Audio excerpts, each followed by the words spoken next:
নমস্কার, কেমন আছেন সবাই? প্রবাসী কণিকা আরও একটি ব্লগে সবাইকে স্বাগত জানাই। আজকে হচ্ছে শুক্রবার, এই সকাল এখন 11:30 বাজে। তো এই দেখুন, আমি বাড়ির সামনে থেকে নিচে নেবে এই যে আমাদের কমিউনিটিটা এটা দেখাচ্ছি। ওই দূরে দেখুন আমাদের এই বরফের সময় কিভাবে রাস্তা ক্লিন করছে ক্রু মেম্বাররা। তো একটুখানি ভাবলাম আপনাদের সঙ্গে শেয়ার করি।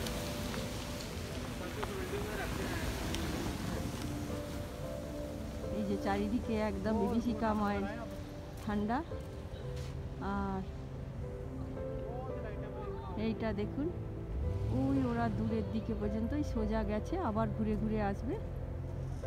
তো রাস্তা না ক্লিন করলে তো গাড়ি চলাচল করা খুব মুশকিল।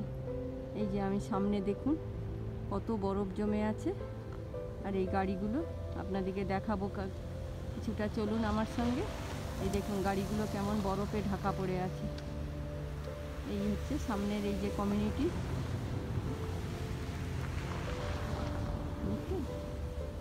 সাদা তুলোর মতো, পেঁজা তুলোর মতো ভর্তি একদম। এই যে শুধুমাত্র এই পাইন ট্রিগুলোরই পাতা ঝরে না, হ্যাঁ, এই বড় বড় লম্বা পাইন ট্রি, এদের পাতা ঝরে না।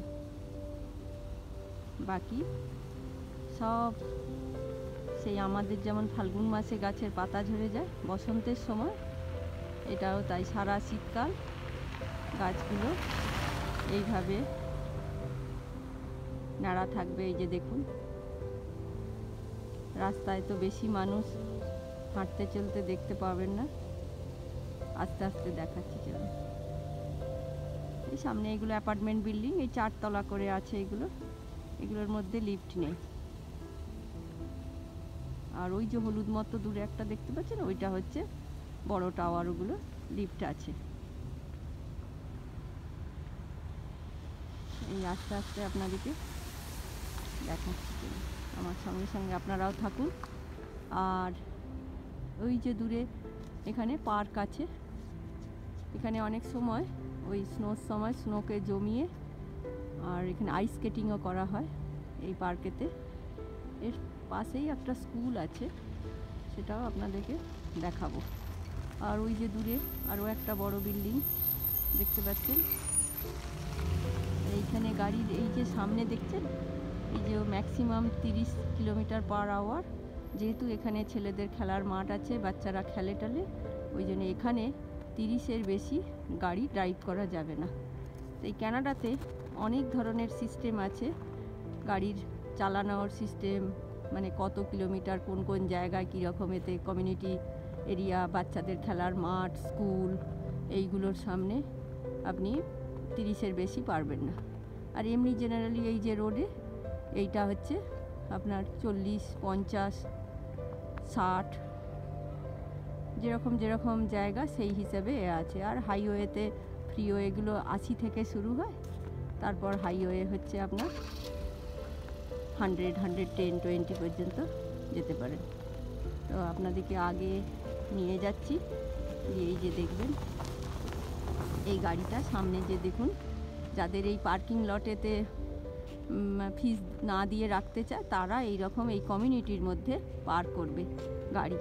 কিন্তু এইখানে যে গাড়ি রাখবে এতেও অনেক ঝামেলা আছে। তো ধরুন এই গাড়ি যদি দিনের পর দিন এইভাবে পড়ে থাকে, তাহলে এদের এখানে রাস্তা যারা ক্লিন করে, এডমন্টনের যারা রাস্তা ক্লিন করার, এরা গভর্নমেন্ট থেকে, সিটি অফ এডমন্টন থেকে, তো তারা ক্লিনের সময় যদি দেখে যে এই গাড়িগুলো, এগুলোকে অ্যাবান্ডন গাড়ি হিসাবে সব টাও করে তুলে নিয়ে চলে যাবে, তখন দিয়ে ওদের বাড়িতে চিঠি পাঠিয়ে দেবে, লাইসেন্স প্লেটের নাম্বার ধরে দিয়ে চিঠি পাঠিয়ে দেবে। এবার তাদেরকে গিয়ে একটা ড্যামারেজ নেবে, বড় টাকার ফাইন নেবে, নিয়ে তাদের এখান থেকে ওই ক্লিনের সময় ওরা যদিও 24 ঘন্টা আগে বলে দেয় যে এই দেখুন আবার ধীরে ধীরে এই যে আসছে,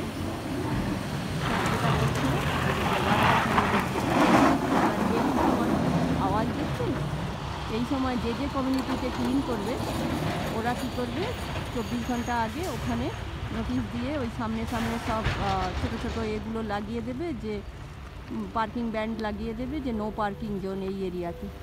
তার আগেই আপনাকে গাড়ি সরিয়ে দিতে হবে। যদি না সরান তাহলে ওই ফাইনটা ভরতে হবে। হ্যাঁ, এইটা হলো একটা। আর হচ্ছে এই যে দাঁড়ান, নিয়ে যাচ্ছি এই গাড়ি ক্লিনের। এইটা হচ্ছে এবার যারা ডিউটি বেরোয় প্রতিদিন, এই ধরুন রাত্রিবেলা সারা রাত ধরে বরফ পড়েছে, এবার ভর্তি স্নো। এই স্নোটাকে ক্লিন করার জন্যে আপনার ওই স্ক্র্যাপার দিয়ে প্রথম ঝাড়ু দিয়ে, যদি এটা হালকা স্নো হয় তাহলে সঙ্গে সঙ্গে ওই ঝাড়ু দিয়ে স্ক্র্যাপারেরই আর একটা দিকে একটু ব্রাশের মতো আছে সেইটা দিয়ে আপনার পরিষ্কার করবে। তারপর যে স্নোগুলো মাইনাস ধরুন 20-30 চলছে, তো এবার তাড়াতাড়ি বসে যায় স্নোগুলো, তো সেই স্নোটা কিন্তু এমনি দিয়ে ব্রাশ দিয়ে বা ঝাড়ু দিয়ে হবে না, তখন ওই স্ক্র্যাপার দিয়ে খুঁজতে হবে, খুঁচে খুঁচে খুঁচে খুঁচে আইসগুলোকে করতে হবে। তার ভেতরে আগে প্রথম গাড়ির ভেতরে আপনার অটোমেটিক দিয়ে কি দিয়ে আপনাকে গাড়ি অন করতে হবে, যাতে হিটিং সিস্টেমটা ফুল করে দিয়ে তবে ওগুলো গলবে। না হলে আপনি শত স্ক্র্যাপার দিলেও হালকা স্নো হলে সেটা তবু আপনি করতে পারবেন, এই স্নোটাকে পারবেনই না। তো আমাদের প্রত্যেক দিন চাকরি যাওয়ার আগে এই 30-40 মিনিট এই হয়রানি দেখুন। এর মধ্যে আবার গাড়িকে প্লাগও দিতে হবে। এখানে এই জায়গাটায় নেই, কিন্তু আমাদের যেগুলো এই যে বাইরে, আগে চলুন দেখাচ্ছি, বাইরের যে পার্কিং লট যারা গাড়ি রাখে তাদের ওখানে যে যে বিল্ডিংয়ে থাকে সেই কোম্পানির সঙ্গে ওদের প্রতি মাসে তারা পয়সা নেয়, ইলেকট্রিকের আউটলেট দেয়, সেইখানে গাড়িগুলোকে ওই হিটারগুলোকে মানে ওয়্যারগুলোকে লাগিয়ে দিতে হয়। দিয়ে তাতেও এনাফ হয় না, যখন এটা -30-40-এ যায় গাড়ি তখন একদম পুরো ফ্রিজ হয়ে যায়, না দরজা খোলা যায়, না কোনোভাবেই মানে কোনো কিছুই করতে পারবে না। তখন আপনার ওই ইন্স্যুরেন্সের যে সব আছে টাউইং সিস্টেম, তাদেরকে টো কোম্পানিগুলোকে বলে তারা সব এসে গাড়ি চালু করে দিয়ে যাবে। তো সেই জন্যে গাড়ি রাখার মানে সুবিধা কি বলবো, আর অথচ গাড়ি ছাড়া আপনার চলবেও না, আপনাকে রাখতেও হবে। তার মানে মাস গেলে আপনাকে একটি মোটা টাকার খরচা করতে হবে। গাড়ির ইন্স্যুরেন্স, গাড়ি তো কিনলেন যা হলো হলো, এরপরে গাড়ির ইন্স্যুরেন্স, গাড়ির তেল, তারপরে এই ইলেকট্রিসিটি, তারপরে মেনটেনেন্স আছে বছরে, তো সেটা তো থাকবেই। তারপর এবার এই যে সব টুকটাক ফাইন যেগুলো লাগার সেগুলো তার সঙ্গে লাগবে। তো সেই সব মিলিয়ে একটা প্রতি মাসে বিশাল বড় খরচা। তো সবাইকেই, যার জন্যে চাকরি না করলে এখানে গাড়ি রাখাটাও সমস্যা।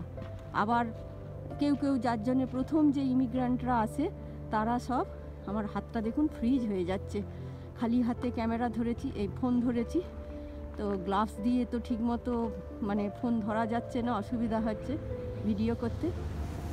তো দেখা যাক। তো এইভাবে হচ্ছে যারা এবার ধরুন প্রথম ইমিগ্রেন্ট আসে তারা এই বাসে করে কি করবে, কিছু উপায় নেই, গাড়ির অত খরচা অত টাকা তারা কোথায় করে পাবে। তো ওরা কি করে, বাসে করেই যাতায়াত করে, ওই পুরো নিজেদিকে র্যাপ করে নেয়, মানে জ্যাকেট, জামা, জুতো, মোজা পরে, তা সত্ত্বেও যতটুকু অংশ ধরুন বেরিয়ে থাকে, নাক, চোখ, মুখ, সেগুলোও যেন একদম মানে ঠান্ডায় যন্ত্রণা হয়, পুরো রক্ত যেন মনে হয় শরীরে আর কোনো রক্ত নেই, পুরো স্যাঁতাটে হয়ে যাওয়ার মতো। তো এরই নাম জীবন। কি কষ্ট তো করতেই হবে, কষ্ট না হলে আর কেষ্ট মিলবে কি করে বলুন। সেই যেমন এখানে বাইরের দেশে আসা চাকরি বাকরি একটু আছে, তেমনি এই কষ্টগুলো তো সাইডে থাকবেই, করতে হবে। অবশ্য আমাদের দেশেও যখন গরম পড়ে বলুন না, আপনাদেরও কত কষ্ট হয়, কিন্তু কিছু করার নেই, এটাই মানিয়ে নিতে হবে। তো এই ব্যাপার।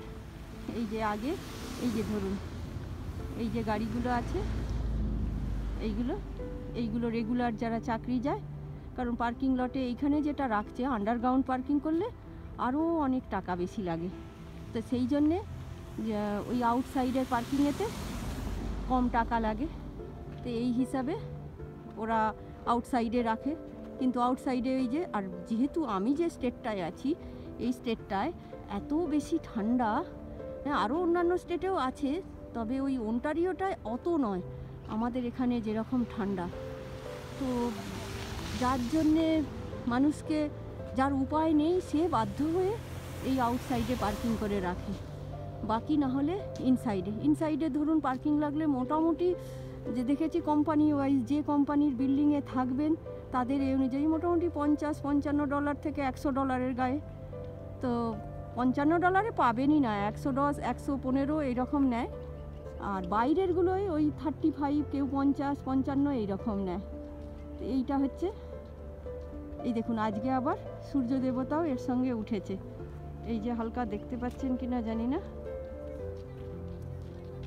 এই হচ্ছে ব্যাপার।